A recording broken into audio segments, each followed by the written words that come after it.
All right, Spider-Noir. Now, I was hesitant to start this because the thought of an old Nick Cage as a Spider-Man was a little off-putting for me. I like Nick Cage. I don't have anything against him.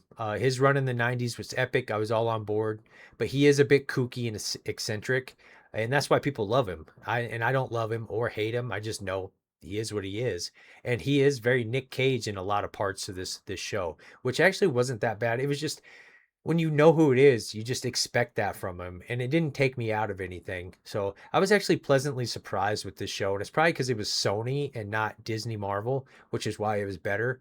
It had some gore, some which I like. I'm all about gore. So it was a little bit rated R in that sense. Some of the violence was pretty adult. Throw a little blood in there with this fight. Some of the fight scenes were actually really cool. They did pretty good job of the choreography. You can tell it's a little bit lower budget, but it worked. And I really like the setting that they did. I'm not familiar with the source material, so I don't know if this is true to it. I don't know if it diverts. I don't know if people that like the source material think this is shit because it didn't stick to it or they changed certain things. I'm totally ignorant on all of that. I'm just speaking for as a nerd that enjoys nerdy things. So, and I was pleasantly surprised with this. So I don't know if it diverts or not. I can't speak on that. But as far as just my perspective of being a normie when it comes to this, I liked the entire setup of the noir. Some of the camera angles they had, some of the dialogue that they were choosing, I felt like I was watching some of those old shows. I'm pretty sure that was intentional. And what I mean by the camera angles and everything is when you got the damsel in distress and the hero is talking to her and he's in the background and she's facing the camera, and they're having a conversation with her back to him, and just the height of the camera on them, it just reminded me of old timey stuff, and I really enjoyed that. I will say that a knock on it is it was only 8 episodes. That's not the knock. I think it probably should have only been like 6. I wouldn't say there was a bunch of filler in there, but there was a lot of drag out.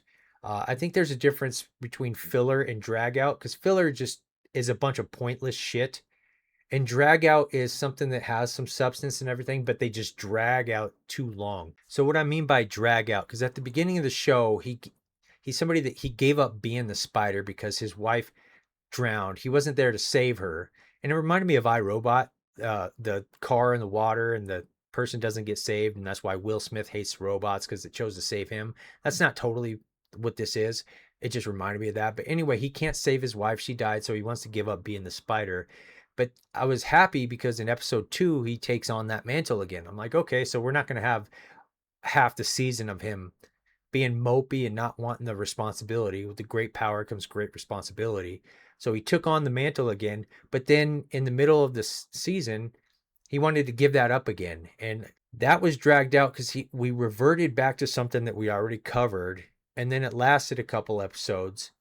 So that's what I mean by being dragged out. Like they could have hit that point and then been moved on because it is a substantial point. So I don't find it to be filler. But when it's dragged out for multiple episodes, and plus the fact that it was reverted back to, because we already covered that early in the show, and then he took on the mantle again, and then he became mopey and depressed again, and he lost his powers for a little bit, which for me is irritating. It may not bother other people, but when stuff like that's happening, it's going to be emphasized for me, so it's going to annoy me more.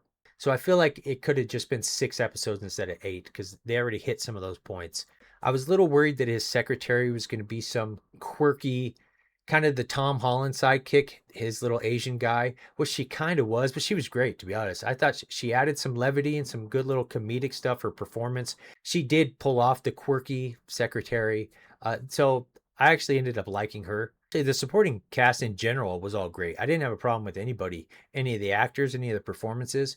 Another part that was kind of dragged out is the Asian woman. Is she in love with this guy or this guy? So she's not in love with this guy, but she's in love with the spider, but she's in love with Ben Riley, and then she's in love with Sandman. And then ultimately she just chooses the Sandman, which is fine. But it was just like, that was something that was this little love triangle that never really went anywhere. I think if I remember, maybe Nick Cage did end up hitting it one night. Uh, but in general, it was just like, it's substance because we do need some love triangle is good, but when it's dragged out and we're just repeating the same thing to extend the plot line, that's what I mean again by dragged out. There are definitely some parts in this that will make you squirm if you're a little squeamish, as they say, just with some of the like the thing that bites him that gives him the powers, that was it looked like straight out of a horror movie. And then he has this nightmare. And even if that's something that can give you the heebie-jeebies, I like it because it adds to that adult factor. That's something that's kind of was lacking for a while. We had Blade, which was rated R, and that was great. Then we hit that PG-13. I get it, studios are going to make more money through the PG-13. And then Logan and Deadpool kind of circled that back. One of my things that I hated with Wolverine in the X-Men movies is the PG-13 Wolverine just does not work for me. So, but again, I don't know this source material. I don't know how adult it's supposed to be. In this setting of noir and everything, a PG-13 version wouldn't have worked. They have some PG-13 style kind of comedy, but that's just to add levity. And I wouldn't even say this is real heavy, serious either.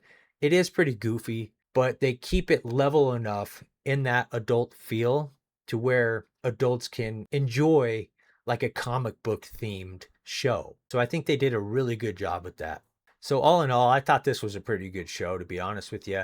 The 10-second skip thing might become your friend at some point in some of the parts, which is understandable. It was for me. I did get a little click happy at parts. Episode 5, 6 kind of range, I think it was where I was just kind of starting to get took out of it a little bit.